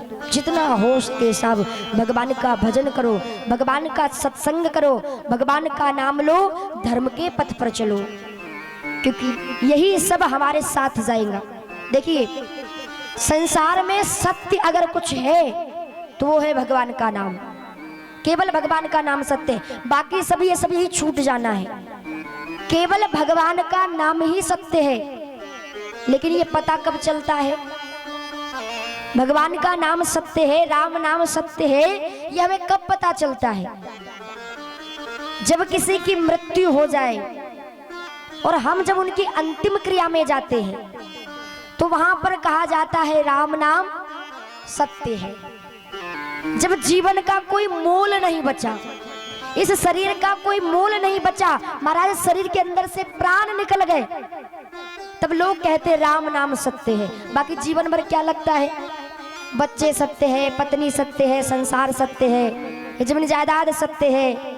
लेकिन जैसे ही मृत्यु हुई तो फिर पता चला राम नाम सत्य है। केवल भगवान का नाम ऐसा है जो हमारे साथ जाएगा, बाकी सभी ही छूट जाएगा। राम नाम प्रिय महामंत्र ही साथ तुम्हारे जाएगा। साथी है मित्र गंग के जल बिंदु पान तक। पूज्य राजेश्वरानंद जी कहते हैं, साथी है मित्र गंग के जल बिंदु पान तक, अर्धांगनी बढ़ेंगी केवल मकान तक। परिवार के सब लोग चलेंगे अस्मशान तक, और बेटा भी हक निभाएगा तो केवल अग्निदान तक। और इससे तो आगे भजन ही है साथी, हरि के भजन बिन अकेला रहेगा, कायम ना जग का झमेला रहेगा, रे मन ये 2 दिन का मेला रहेगा। साथ में केवल भगवान का नाम हमारे साथ जाएगा। शरीर की सार्थकता यही है, जितना हो सके महाराज सत्कर्म करो, परोपकार करो, धर्म में लगे रहो। कुसंग से बच करके रहना बहुत बड़ा सत्संग है। ये जो मेरे को जो शरीर, हम लोगों को, आप लोगों को ये जो शरीर मिला है ये बहुत कीमती है, और कुसंग से बच करके रहना बहुत बड़ा सत्संग है। महाराज कपड़े को धोया नहीं जा सकता, लेकिन इतना प्रयास हम जरूर कर सकते हैं कि कपड़ा को गंदा ही ना किया जाए। हाँ, इतना प्रयास तो हम कर सकते हैं। सूत जी महाराज वेदव्यास जी ने श्री शिव महापुराण में 9 प्रकार की भक्ति का निरूपण किया है। श्रवणम कीर्तनम शंभु, स्मरणम पाद सेवनम, अर्चनम वंदनम, सख्य आत्म निवेदनम। पहली भक्ति है श्रवणम। और महाराज श्रोता भी 3 प्रकार के होते हैं, श्रोता, सरोता और सोता। सोता होते हैं वो जो महाराज 3 घंटे की कथा में व्यक्ति को घर पे सोने के लिए नींद की दवाई खानी पड़ती है, लेकिन कथा में जब आते हैं ना 10 मिनट में नींद आने लग जाती है। अब आप दर्शन करना, कथा कितना सुख प्रदान करती है। अरे मन को तो शांति मिलती ही मिलती है, शरीर को भी शांति मिलती है कथा में। जिस व्यक्ति को घर में सोने के लिए नींद की गोली खानी पड़ती है, वो जैसे ही कथा में आता है 10 मिनट में उसे नींद आने लग जाती है। इतना सुख प्रदान करती है कथा। अब इसका मतलब ये नहीं कि तुम सोना प्रारंभ कर दो। हाँ, ये तो हम बता रहे कथा कितना सुख देती है। तो ये हुआ करते हैं सोता। श्रोता कौन होता है? श्रोता वो होता है जो कथा में आकर के और इतनी तन्मयता के साथ भगवान की कथा को श्रवण करता है कि उसे ये भी पता ना चले मेरे बगल में कौन बैठा है, कौन आ रहा है, कौन जा रहा है। उसको कहते हैं श्रोता। और तीसरे नंबर के होते हैं सरोता। सरोता कैसे? जैसे कथा प्रवचन पंडाल में आएंगे, रे सब तो ठीक है लेकिन बहन जी थोड़े चुटकुले कम सुनाती है। वो भी ठीक है लेकिन महाराज थोड़े भजन ज्यादा गाती है। वो भी ठीक है पर उनके संगीत कलाकार थोड़े अच्छे नहीं हैं। वो भी अच्छा है पर थोड़ा साउंड खराब है। वो भी ठीक है पर आयोजक समिति ने व्यवस्था अच्छी नहीं की। मानो 50 गलती करने वाले में और 50 गलतियां करवाने वाले में ये श्रोता हुआ करते हैं। लेकिन साहब जब आप श्रोता बनकर के कथा सुनोगे तो कथा जीवन में बहुत फल प्रदान करेंगे। तो सबसे पहली भक्ति है श्रवणम, भगवान को याद। महाराज सुनो भगवान की कथा को। दूसरी भक्ति है कीर्तनम, कीर्तन करो। कैसा कीर्तन? जैसे ध्रुव ने किया, जैसे प्रहलाद ने किया, जैसे मीरा ने किया, जैसे नारद ने किया, ऐसा कीर्तन करो। आज के लोगों को कीर्तन में ताली बजाने में शर्म आती है, और घर में नाती पोता के सामने ताली बजाने में शर्म नहीं आती। हाँ, बच्चों को खिलाने के लिए जब बैठते हैं ना तो जोर जोर से ताली बजाते हैं, और कीर्तन में बैठो तो ताली बजाने में शर्म आती है। राम कथा सुंदर कर तारी, संशय बिह गौड़ाव न हरी। ताली से सेवा करके और भगवान का कीर्तन करना चाहिए, ये दूसरी भक्ति है। तीसरी भक्ति है स्मरणम, श्रवणम कीर्तनम शंभु स्मरणम पाद सेवनम। भगवान को याद करना। अब कैसे याद करना? आजकल तो हमने भगवान को याद करने का समय फिक्स करके रखा है। सुबह नहाया, भगवान के पास जाकर के खड़े हो गए, 2 अगरबत्ती घुमाई, कोई भी आरती गा दी, हो गई पूजा। शाम का समय हुआ, हाथ मुंह धो जाकर के भगवान के पास खड़े हो गए, फिर 2 अगरबत्ती घुमाई, हो गई पूजा। माने भगवान को याद करने का केवल 2 टाइम, सुबह और शाम, मॉर्निंग और इवनिंग। लेकिन आप विचार करना, आपका बेटा या आपकी बेटी मान लो बाहर पढ़ रहे हो, जुनारदे में हो या छिंदवाड़ा में हो, तो क्या उनको याद करने का कोई समय फिक्स रहता है? कि सुबह नहाया, भगवान के पास जब खड़े होते 8 बजे, तो बच्चों की भी सुबह 8 बजे याद आएंगी या शाम के 6 बजे याद आएंगी? नहीं साहब, बच्चों की तो कभी भी याद आ जाती है। कहीं जा रहे तो याद आ गई, कहीं से आ रहे तो याद आ गई, कुछ बना रहे तो याद आ गई, कुछ खा रहे तो याद आ गई। जिस प्रकार से अपने बच्चों को, अपने नातेदार रिश्तेदारों को याद करने का कोई समय नहीं होता, ऐसे ही भगवान को याद करने का कोई समय नहीं होता है। 24 घंटे भगवान को याद करो, उठत बैठत 24 घंटे भगवान को याद करो। अरे भगवान को तो महाराज पलंग पर सुबह जब उठो तो उठते ही भगवान का नाम ले लो। सबसे पहले भगवान का नाम लो, अपने हाथों का, हस्तरेखाओं का दर्शन करो, पृथ्वी माता को प्रणाम करो। उसके बाद महाराज अपना दिनचर्या, अपना कार्य प्रारंभ करो, उठते ही भगवान को याद करो। तो तीसरी भक्ति है स्मरणम, भगवान को याद करना। श्रवणम कीर्तनम शंभु स्मरणम पाद सेवनम, भगवान के चरणों की सेवा करना, अर्चना करना, वंदना करना, सख्य दास्य, भगवान को अपना सब कुछ मान लेना। त्वमेव माता च पिता त्वमेव, त्वमेव विद्या द्रवणम त्वमेव, त्वमेव सर्वम मम देव देव। हे प्रभु, आज से माता भी तुम, पिता भी तुम, भाई भी तुम, बहन भी तुम, सब कुछ तुम ही हो। और 9वीं भक्ति है आत्मनिवेदनम, आत्मा से परमात्मा को याद करना। कैसे? जैसे द्रौपदी ने किया। जिस समय भरी सभा में निर्वस्त्र किया जा रहा था द्रौपदी को, द्रौपदी ने ये नहीं बताया कि मैं कौन हूँ, ये नहीं बताया मैं कहाँ पर हूँ, केवल महाराज द्रौपदी ने अंतःकरण से परमात्मा को याद किया। तो व्यक्ति को महाराज 9 प्रकार की भक्ति, और वेदव्यास जी कहते हैं ये 9 में से अगर एक भी भक्ति व्यक्ति के जीवन में आ जाए तो उसका महाराज जन्म सार्थक हो जाता है। ऐसे ही 9 प्रकार की भक्ति भागवत जी में भी है, और ऐसे ही 9 प्रकार की भक्ति रामचरितमानस में भी है। पूज्यपाद गोस्वामी जी महाराज ने भी वर्णन किया है। प्रथम भगति संतन कर संगा, दूसरी रति मम कथा प्रसंगा। पहली भक्ति है संतों का संग करना। देखिए साहब, जैसा हमारा संग होता है ना, वैसा ही हमारा रंग हो जाता है। इसलिए कई बार ये माता पिता को अपने बच्चों से बड़ी शिकायत रहती है। माता पिता कहते हैं ना, बेटा वो जो तुम्हारे मित्र है ना वो अच्छे नहीं है, उनसे मित्रता मत रखना। लेकिन हम क्या कहते हैं? हम सोचते हैं कि हम तो खाली मित्रता रख रहे हैं, हम उनके जैसा थोड़े ना कुछ कर रहे हैं। लेकिन करोगे, कोई उस चीज में जल्दी आ जाता है, कोई थोड़े टाइम से आता है, लेकिन जैसी संगत होती है व्यक्ति की वैसे ही रंगत हो जाती है। अब मान लो ऐसा कोई हमारा मित्र है जो कहता है कि भैया कुछ नहीं करना, बाप ने खूब जोड़ करके रखी है, केवल महाराज हमको ऐशो आराम से जीवन यापन करना है, तो हमारे मन में भी ऐसे भाव आएंगे। अब वहीं पर हमारी मित्रता ऐसे लोगों के साथ में है जो कहे कि नहीं भैया अभी तो बहुत कुछ करना है, ऐसा कुछ करना है जिससे माता पिता का नाम रोशन हो, तो हमारे मन में क्या आएगा? हम भी ऐसा कुछ करें, क्योंकि दोस्तों के बीच में कंपटीशन बहुत रहता है।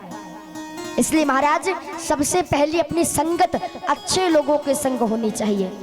हमारे आस पड़ोस में रहने वाले लोग कैसे हैं, ये भी हमें ध्यान देना चाहिए।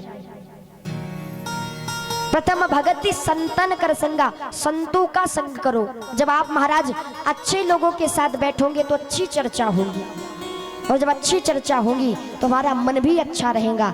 जब मन अच्छा रहेगा कार्य भी अच्छा करेंगे, अब जब कार्य अच्छा होगा तो हमारा जीवन भी अच्छा होता चला जाएगा। और यहाँ पर जो भी हो रहा है सब भगवान की कृपा से हो रहा है। वो कहते हैं ना कि मेरा आपकी कृपा से सब काम हो रहा है, मेरा आपकी कृपा से सब काम हो रहा है, मेरा आपकी कृपा से सब काम हो रहा है, मेरा आपकी कृपा से सब काम हो रहा है।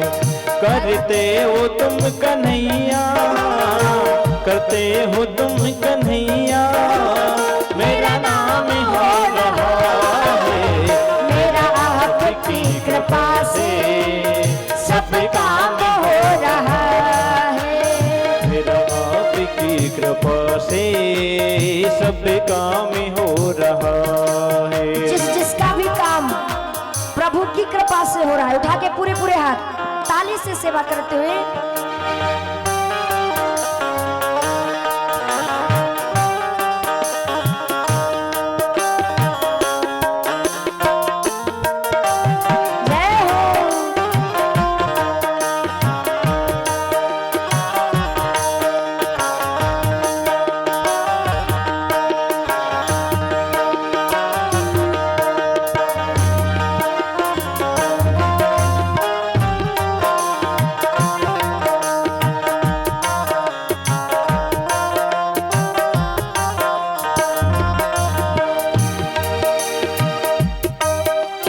पतवार के बिना ही मेरी नाव चल रही है, पतवार के बिना ही मेरी नाव चल रही है। हैरान है जमाना मंजिल भी मिल रही है, हैरान है जमाना मंजिल भी मिल रही है।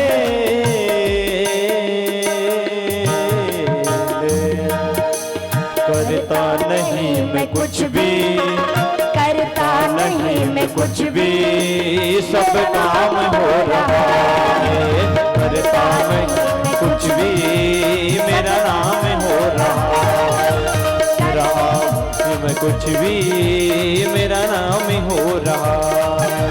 करते हो तुम कन्हैया, करते हो तुम कन्हैया, मेरा नाम हो रहा है, मेरा आपकी कृपा से सब काम हो रहा है, मेरा आपकी कृपा से सब काम हो रहा है।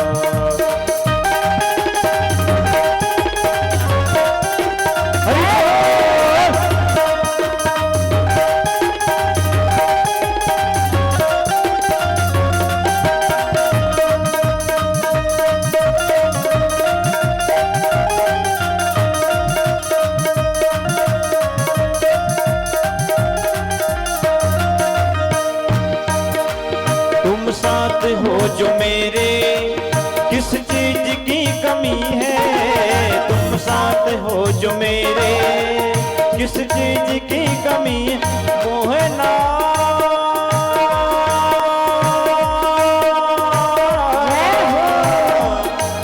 मेरे प्यारे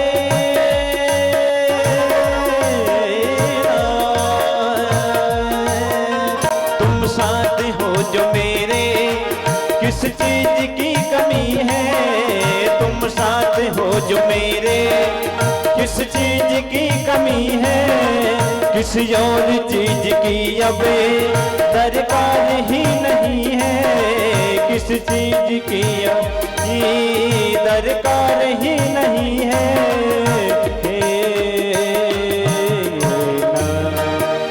तेरे साथ गुलाबम साथ गुलाब अब गुलफा में हो रहा है, तेरे साथ से गुलाम अब गुलफा में हो रहा है। करते हो तुम कन्हैया, करते हो तुम कन्हैया, मेरा नाम हो रहा है, मेरा आपकी कृपा से सब काम हो रहा है, मेरा आपकी कृपा से सब काम हो रहा है।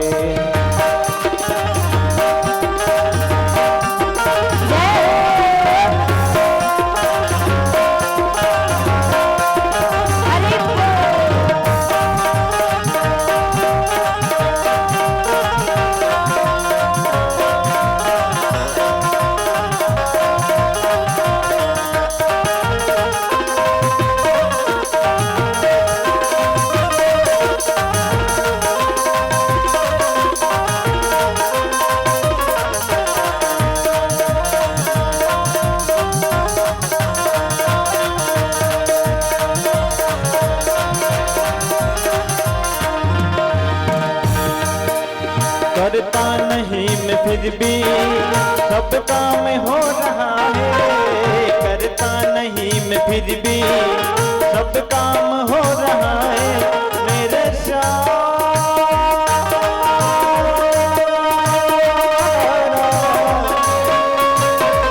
मेरे प्यारे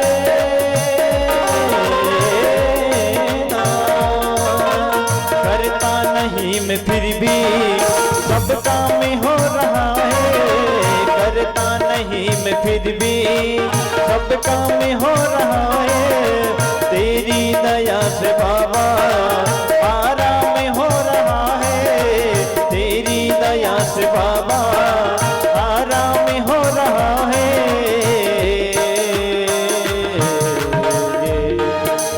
संसार चल रहा है मोहे ना,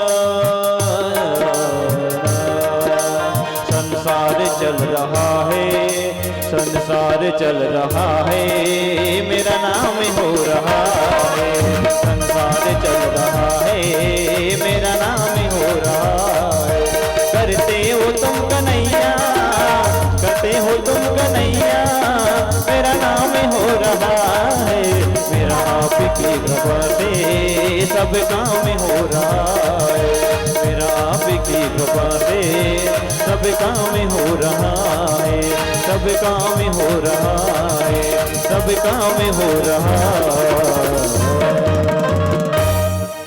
बोलिए राघवेंद्र सरकार की जय हो। मेरा आपकी कृपा से सब काम हो रहा है। महाराज अभी हम आपको बताएंगे कि कौन से भगवान पर तुलसी नहीं चढ़ाई जाती है। इसके पहले कितने शिवलिंग का निर्माण करने से क्या फल प्राप्त होता है, यह श्रवण कीजिए।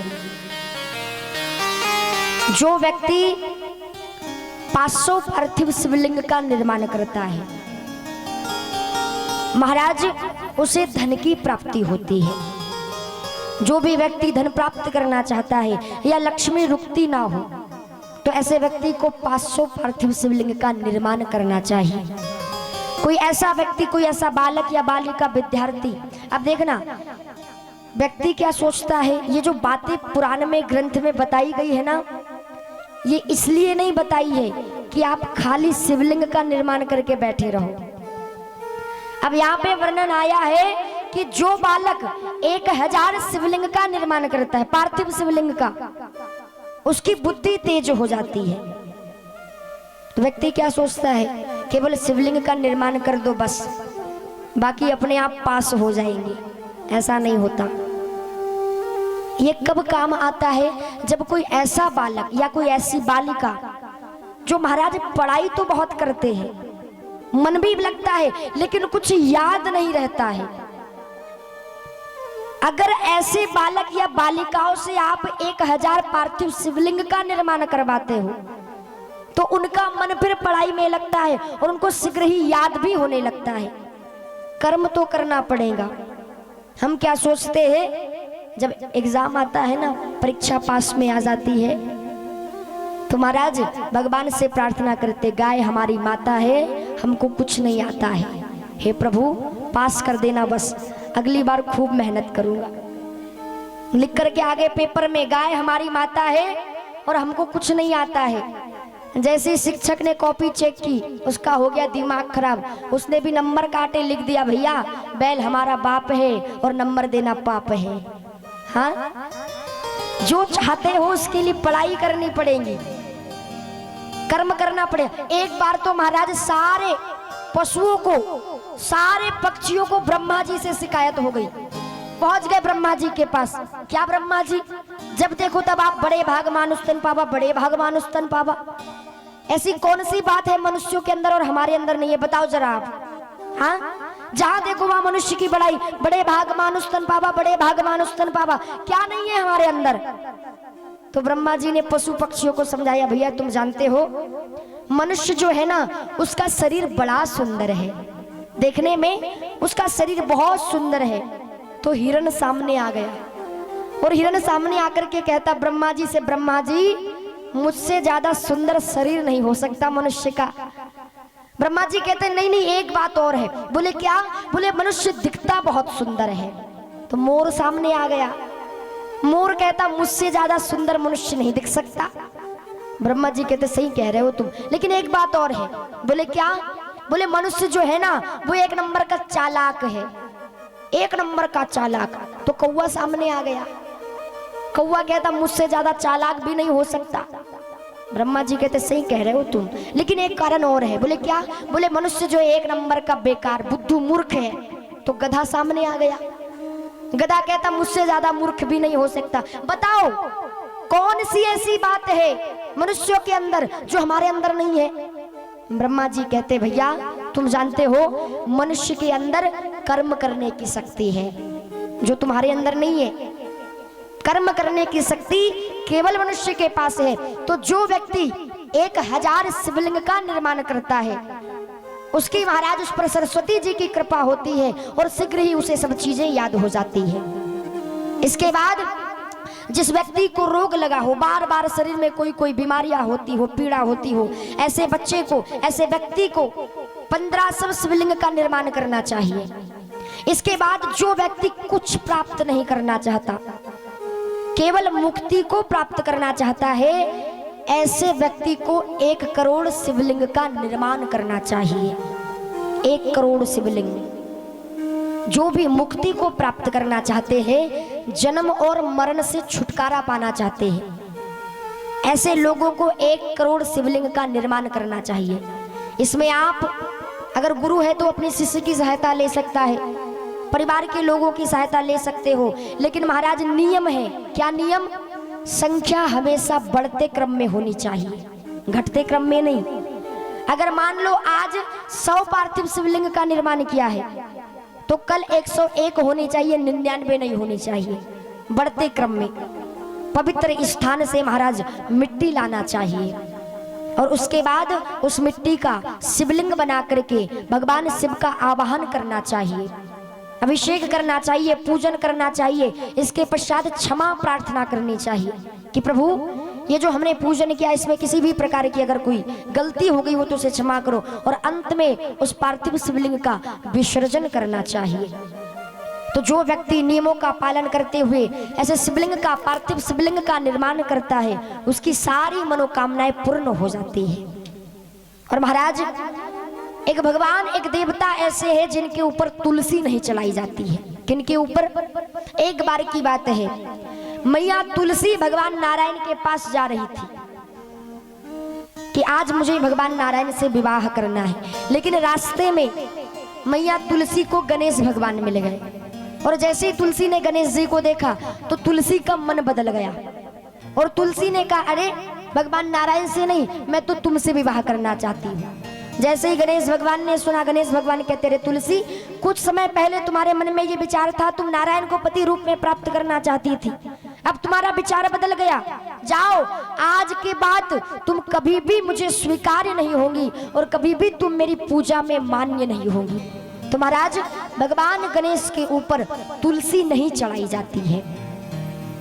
और बाकी सारे देवता जिनको भी आप भोग लगाओ, लड्डू गोपाल हो गए, ठाकुर जी घर में जो भोग लगता है उसमें तुलसी दल का होना बहुत जरूरी होता है। तुलसी दल के बिना भगवान भोग को स्वीकार नहीं करते। भगवान भोले बाबा को अगर भोग लगा रहे हो तो उसमें बेलपत्र का होना बहुत जरूरी है। तो जो व्यक्ति ऐसे शिवलिंग का निर्माण करता है, जो व्रत का पालन करता है, अब देखिए साहब, लोगों ने कथा में सुन लिया कि निराहार व्रत रहने से, रात्रि जागरण करने से सोमनी का कल्याण हो गया। तो कई बार व्यक्ति क्या करता है, कुछ भी नहीं खाता और निराहार व्रत करता है। लेकिन सबसे पहले अपने शरीर को देखो। अगर बीपी है, जो बीपी की दवाई लेते हैं, तो उनको भोजन करना थोड़ा अल्प, कुछ ना कुछ सेवन करना बहुत जरूरी होता है। तो पहले अपने शरीर के सुख को भी देखो। शरीर को कष्ट में डाल करके कल्याण नहीं होता। पहले अपने शरीर को भी स्वस्थ रखो, क्योंकि जब शरीर स्वस्थ रहेगा तभी तुम भगवान की सेवा कर पाओगे। तो महाराज इस प्रकार से सूत जी महाराज 88,000 शौनकादिक ऋषियों को ये श्री शिव महापुराण की कथा को श्रवण करा रहे हैं। जो व्यक्ति शिव महापुराण की कथा को श्रवण करता है, जीवित अवस्था में सुन लो तब भी कल्याण करती है, मरने के उपरांत इसको श्रवण कर लिया जाए ये तब भी कल्याण करती है। जीवित अवस्था में देवराज ने शिव महापुराण की कथा को श्रवण किया, उसका कल्याण हो गया। मरने के उपरांत बिंदुक ने शिव महापुराण की कथा को श्रवण किया, जो प्रेत बन चुका था उसका भी कल्याण हो गया। ऐसे ही महाराज श्रीमद् भागवत महापुराण की कथा का भी महात्म्य है। इसलिए कई बार व्यक्ति अपने पुत्र पूर्वजों की स्मृति में श्रीमद् भागवत महापुराण की कथा को करवाते हैं। क्यों? क्योंकि श्रीमद् भागवत महापुराण की कथा को सुनने से जीवित अवस्था में सुनो तब भी कल्याण करती है, मरने के उपरांत अगर श्रवण करो तब भी ये कल्याण करती है। तो इस प्रकार से ये श्री शिव महापुराण की कथा का महात्म्य है। इतनी बड़ी श्री शिव महापुराण की कथा की महिमा है। महाराज कल के सत्र में हम 12 ज्योतिर्लिंगों की कथा को श्रवण करेंगे। ज्योतिर्लिंग दर्शन का बहुत बड़ा महात्म्य है और व्यक्ति को प्रयास करना चाहिए। 12 ना सही, लेकिन जितना प्रयास हो सके ज्योतिर्लिंगों का दर्शन करना चाहिए। और जो व्यक्ति ज्योतिर्लिंगों की कथा को श्रवण करता है, उसका ध्यान करता है, स्मरण करता है, महाराज उसके किए हुए पाप जाने अनजाने में तत्क्षण में जल करके समाप्त हो जाते हैं। स्मरण कर लेने मात्र से, जिस प्रकार से व्यक्ति गंगा का दर्शन कर लेने से, गंगा का स्नान करने से, गंगा का स्मरण करने से उसके जाने अनजाने में किए हुए पाप धुल करके नष्ट हो जाते हैं, ऐसे ही महाराज जो व्यक्ति 12 ज्योतिर्लिंगों की कथा को श्रवण करता है, जो व्यक्ति महाराज 12 ज्योतिर्लिंगों का दर्शन करता है, उसकी सारी मनोकामनाएं पूर्ण हो जाती है और जो दर्शन करता है वो मोक्ष का अधिकारी हो जाता है।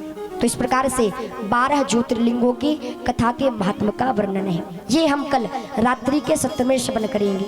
और साहब कल कथा का अंतिम दिवस है। वैसे विश्राम तो परसों के दिन है, लेकिन कथा केवल कल ही बस रहेंगी। तो आप सभी लोग अधिक से अधिक संख्या में जितना हो सके पहुंच करके कथा का प्राण करें, अपने जीवन को धन्य बनाए। आइए एक भजन सभी लोग भाव से ताली से सेवा करते हुए, और जो भी नृत्य करना चाहता है बिना किसी संकोच के भाव से सभी लोग गाएंगे, ताली से सेवा करेंगे। बोलिए गौरी शंकर भगवान की जय हो।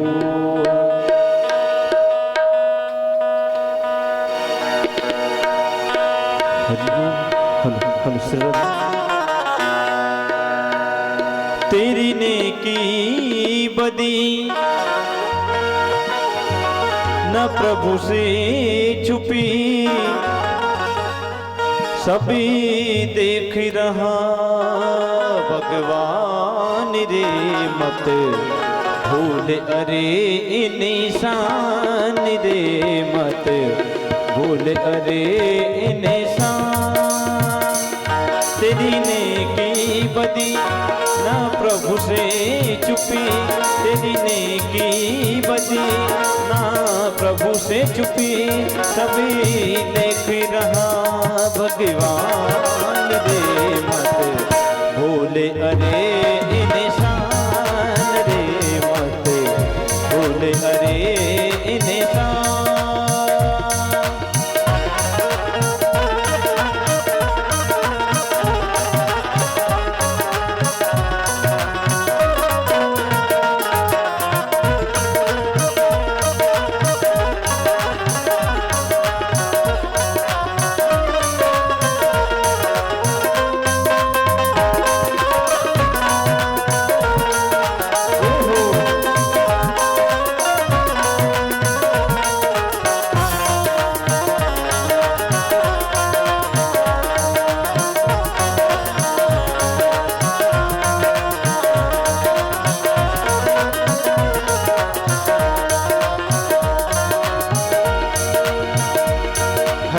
जिसने बनाया मिटाए वही है, जिसने बनाया मिटाए वही, फूल कांटों के संग संग खिलाए वही है, जिसने बनाया मिटाए वही, फूल कांटों के संग संग खिलाए वही, खेल जीवन मरण का रचाए वही, खेल जीवन मरण का रचाए वही, डाले मोती के पुतले में जान रे मत भूले अरे इंसान रे मत भूले अरे इंसान, तेरी नेकी बदी ना प्रभु से छुपी, तेरी नेकी बदी ना प्रभु से छुपी, सभी देख रहा भगवान रे मत भूले अरे इंसान रे मत भूले अरे इंसान।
विधाता ने लिखा उसे मान ले, प्राण देता वही वही प्राण ले, विधाता ने लिखा उसे मान ले, प्राण देता वही वही प्राण ले, तेरे बस में है गाए जरा जान ले, तेरे बस में है गाए जरा जान ले, तू है निर्बल वो बलवान रे मत भूले अरे इंसान रे मत भूले अरे इंसान, तेरी नेकी बदी ना प्रभु से छुपी, तेरी नेकी बदी ना प्रभु से छुपी, सभी देख रहा भगवान रे मत भूले अरे इंसान रे मत भूले अरे इंसान रे मत भूले अरे इंसान।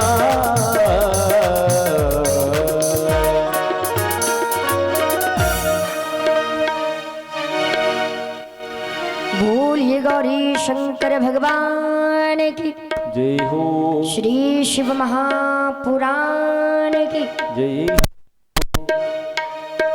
तो महाराज ये भगवान की कथा मानव जीवन की संपूर्ण व्यथा को दूर कर देने में सक्षम है। व्यक्ति के जीवन की जितनी भी बिखरी हुई व्यथा है उन सब का हल भगवान की कथाओं में लिखा है। आइए आज की वाणी को हम यहाँ पर विराम करेंगे, आगे की चर्चा कल रात्रि के सत्र में श्रवण करेंगे।